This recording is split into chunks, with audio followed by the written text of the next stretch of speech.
আসসালামু আলাইকুম ওয়া রাহমাতুল্লাহি ওয়া বারাকাতুহু। আপনারা প্রায় অবগত রয়েছেন যে আমাদের শবে বরাতের রাত্রি এসে গেছে। এই রাত্রিটি বরকতময় রাত্রি, মাগফিরাতের রাত্রি। আল্লাহ পাক এই রাত্রিতে বরকত রেখেছেন। কিন্তু কিছু কিছু মানুষ এই রাত্রিতে বিরোধিতা এবং এটিকে বেদাত বলে মানুষকে পথভ্রষ্ট করছে। আমি বলবো যেনারা পথভ্রষ্ট করছেন শুধুমাত্র একটি পুরো পৃথিবীর দুনিয়ার কোনো সহি হাদিস থেকে একটি দলিল দিয়ে প্রমাণ করে দিত কি সে হাদিসে বলা হয়েছে, সে হাদিস দ্বারা প্রমাণ হবে কি এই শবে বারাত করাটি বিদআত। পৃথিবীতে যত ওলামা রয়েছে যে কোনো পৃথিবীর হাদিসের কিতাব থেকে যেটি সহি হাদিস হবে এমন কোন একটি হাদিস থেকে একটি মাত্র দলিল দেখিয়ে দিন যেটিতে শবে বারাতটি এটাকে বেদাত বলা হয়। যদি না পারেন তাহলে মানুষকে পথভ্রষ্ট করিয়েন না, মানুষের আখেরাতকে বরবাদ করিয়েন না এবং নিজের আখেরাতকেও খারাপ করিয়েন না। বিষয়টি হলো এটা, আপনাকে আমি একটা দলিল দেওয়ার জন্য বললাম, আমি এর বিষয়ে 10খানা দলিল দেব যে দলিল দ্বারা প্রমাণ হবে কি শবে বারাত করা জায়েজ এবং এটি হালাল এবং এতে আল্লাহ পাক বরকত রেখেছেন, এতে মানুষের মাগফিরাত হয়, মানুষের গুনাহের মাফ হয়। আমি বলবো উঠিয়ে দেখুন এই মিশকাত শরীফ, এটি কোনো জাল কথা নয় বা এটি কোনো জয়ীফ কথা নয়, ডাইরেক্ট হাদিস পাক উঠিয়ে দেখুন। যদি কারো ইচ্ছে হয় আমার কাছে এসে ডাইরেক্ট দেখতে পারেন বা আমার সামনে এসে আপনি প্রমাণটা দেখে নিতে পারেন। মিশকাত শরীফ, বুখারী শরীফ, মুসলিম শরীফ এবং কয়েকটি হাদিস গ্রন্থের কিতাব উঠিয়ে দেখুন।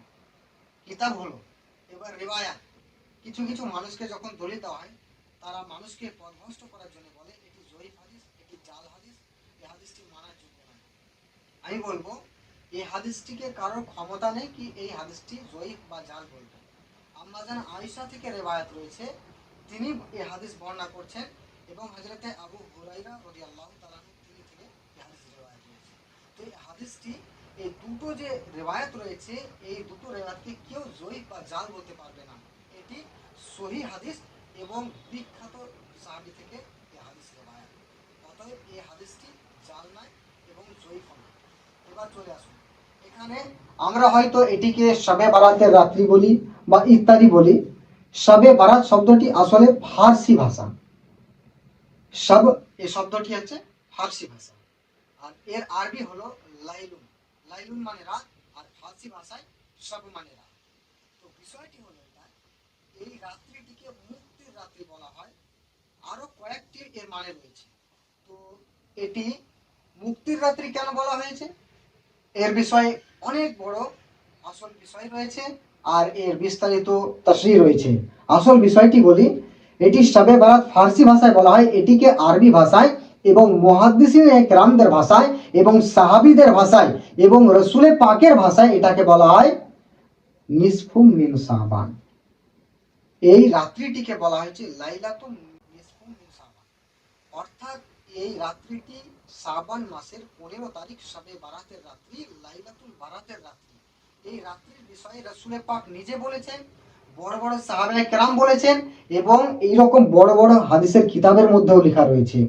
এটি কিছু কিছু মানুষ পড়তে পারে না, না পড়তে পারার কারণে, জ্ঞানের কমির কারণে তারা এটিকে বেদাত বলছে। তো এই জন্য বলবো আপনাদের যদি বুঝতে সমস্যা হয়, যদি আপনারা না জানেন, অবশ্যই আমাদের কাছ থেকে আপনারা দলিল নিন, নেওয়ার পর সঠিক আমল করুন, নিজের আখিরাতকে বরবাদ করিয়েন না। কোরআন এবং হাদিসের দৃষ্টিতে আপনি দেখুন, অবশ্যই